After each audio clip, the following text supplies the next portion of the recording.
it's time for a provincial checkup. And in Nova Scotia, there's a new premier, Tim Houston. And there's, that province is definitely dealing with a rise in cases. How is this new premier doing? Seems to be doing pretty well. Tim Houston, leader of the Progressive Conservative, and as you would say, not to be confused with the Conservative, but Progressive Conservative Party of Nova Scotia, won the election last time, running on a fairly progressive platform, focusing on, go figure, a progressive conservative leader focusing on healthcare and delivering better healthcare to Nova Scotians, was rewarded with a pretty good mandate.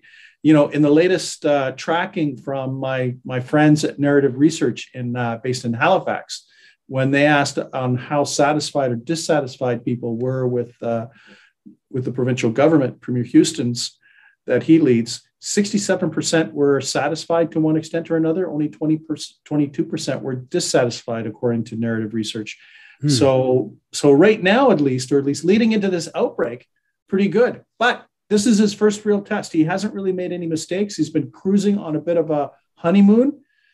His handling of the Omicron variation in Nova Scotia will be the first test of his government. And you know what, Michael?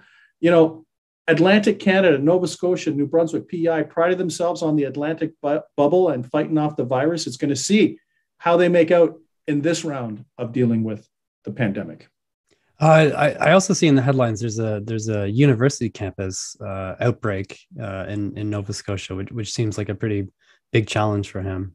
Yeah, well, the thing is that at least what's being reported in the news, at least, is that St. FX is one of the clusters of the outbreak, and it's kind of interesting. When you read the media, there's a lot of finger pointing going on.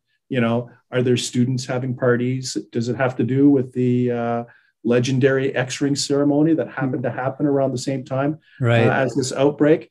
But this is where Premier Houston's going to have to step in and kind of give guidance, especially since it's the Christmas season. So, I think sad to say, there's going to be a little bit of Omicron virus hangover, whatever you want to call it, anxiety as part of the holiday season coming up.